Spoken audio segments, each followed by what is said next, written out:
Análisis con Javier Cabrera, analista de mercados. Javier, ¿qué tal? ¿Cómo estás?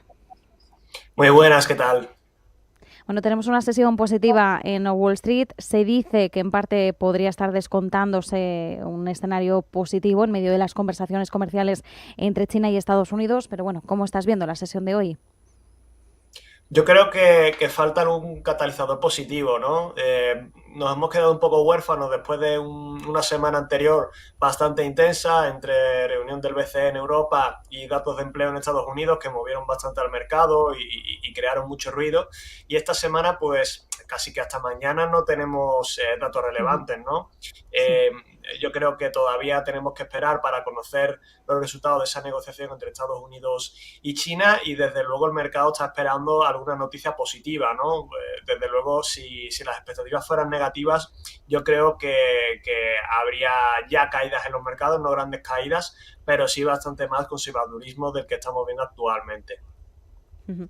Por cierto, decías, estamos algo huérfanos, ¿no? Venimos de una semana marcada por la política monetaria en Europa, datos de empleo en Estados Unidos. Mañana tenemos dato de inflación. ¿Qué podemos esperar? Pues yo creo que un poco pues, igual que en la línea del consenso, ¿no? Un dato de en torno al 2,5%, en un ligero repunte con respecto al mes anterior, fundamentalmente porque aunque es cierto que la política arancelaria está paralizada, como quien dice, no hay demasiadas novedades con respecto al mes anterior. Sí que es cierto que ya hay compañías que están reorganizando su cadena de producción, y si bien el objetivo es que se eviten los aranceles, en el corto plazo, desde luego, eso supone un aumento de los costes de las compañías, y probablemente muchas de ellas, esas que tienen capacidad para subir precios a sus consumidores sin verse demasiado deteriorada el volumen de ventas, pues probablemente hayan subido precios, ¿no? Para tratar de paliar ese aumento de los costes. Entonces yo creo que sí que podríamos ver un ligero repunte de la inflación, aunque en el medio plazo, desde luego, yo creo que la debilidad de la demanda marcará con fuerza los próximos informes de IPC, y probablemente veamos una relajación. Ujú. Por cierto, ya que hablamos de inflación y estamos, por cierto, también a la espera de la Reserva Federal la semana que viene, hay un nombre que suena con fuerza, al parecer, en estas últimas horas para suceder a Jerome Powell. Recordemos que Powell, su mandato acaba en mayo de 2026.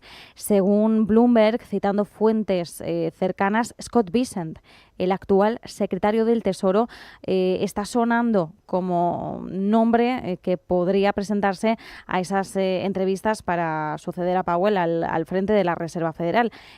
¿Crees que Scott Bessent podría ser esa figura? Porque, bueno, entre otros nombres, por ejemplo, sonaba mucho el de Kevin Walsh. Scott Bessent hasta el momento no había sonado como candidato, además teniendo en cuenta que ya desempeña una función dentro de la administración Trump, y que la Reserva Federal pues tiene una posición más de independencia, o al menos debe mantener esa independencia. No sé hasta qué punto el hecho de que un actual secretario del Comercio se vaya hacia la Reserva Federal sería favorable de cara a mantener esa independencia.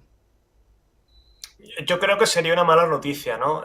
Es cierto que tiene sentido porque al final es una de las personas de confianza detrás, lo estamos viendo, pues su círculo de confianza, al menos en política económica, es bastante reducido, estamos hablando de tres, cuatro personas, y lo curioso es que cada uno con una visión diferente. Entonces, Mm. yo creo que es una mala noticia, además de por la independencia que afecta al banco Central, en este caso a la Reserva Federal, sino porque también quizás se iría una persona que al menos de cara a lo público parece que está más a favor de usar los aranceles para llevarnos a un lugar con menos aranceles globales, ¿no? Menos tensiones arancelarias y más libre comercio, al menos eso es lo que parece. Se iría del lado de Donald Trump, se centraría en otras funciones y se quedaría en el círculo cercano de Donald Trump otro tipo de personajes que sí que son más conservadores y ven los aranceles pues como una medida de protección frente a los productos baratos de otro tipo de países como China, que lo vemos como medida de recaudación de impuestos, y una serie de perspectivas que yo creo que son bastante más negativas, tanto para la economía en general los consumidores y para el mercado. Entonces, Ujú. yo no me alegraría demasiado porque si bien pues Scott Bessent parece una persona totalmente competente y perfectamente preparada, al final lo que estamos hablando son movimientos de cromos para que Donald Trump tenga a sus personas de confianza en los puestos en los que él quiere. Ujú. Es decir, perderíamos un poco esa figura algo más moderada y que está actuando como Pepito Grillo, ¿no? Para el actual presidente.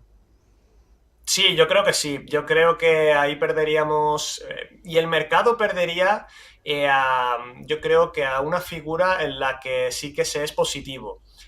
Si quitamos de la ecuación a estas personas y la ponemos en la Reserva Federal, ya estamos hablando de que no va a interrumpir o no va a formar parte de ese círculo cercano para Donald Trump a la hora de aconsejar en la política arancelaria y yo creo Ujú. que los virajes que puede tener pues son más orientados a un mundo más conservador, ¿no? Y con mucha más tensión arancelaria y que con cualquier cosa, pues en lugar de con negociaciones, pues se negocia a base de aranceles. Ujú. Yo creo que en general es una mala noticia. Y además en términos de la Reserva Federal, eh, a ver, yo creo que igualmente hay que remarcar que Powell también lo puso Donald Trump. Es Sí, decir, que sí, el sí. tiro le puede salir por la culata. Al final, cuando tú pones a una persona en un puesto en la que tú no tienes un control directo, una vez lo pones, pues quizás Scott Bessent se te puede revolver. Tampoco sería nada extraño porque al final, pues con una personalidad tan explosiva como tiene Donald Trump, pues ya vemos que cualquier persona que pueda tener algo de independencia de pensamiento, pues puede volverse en su contra, ¿no? Lo hemos visto con Elon Musk, es decir, es verdad Ujú. que con Musk era mucho más sencillo que ocurriera porque estamos hablando de otro personaje bastante curioso, pero bueno, tampoco sería descartable otra guerra en el futuro con el futuro presidente de la Reserva Federal, aunque lo haya puesto Donald Trump.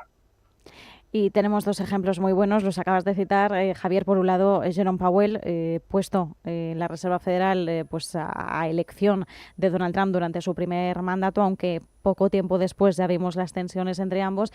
Y efectivamente, Elon Musk, bueno, ahí también teníamos un choque de poderes importante en la administración y todos nos preguntábamos por dónde iba a salir esto y finalmente pues hemos visto que se ha saldado con fuertes tensiones. Así que efectivamente tenemos ahí dos ejemplos muy claros y veríamos si esto podría pasar en el caso de Scott Bessent, sí, insistimos, porque esto es condicional, sí fuera realmente el sucesor de Jerome Powell. Nos quedamos con este análisis. Javier Cabrera, analista de mercados, muchísimas gracias. Un abrazo. Muchas gracias, un saludo.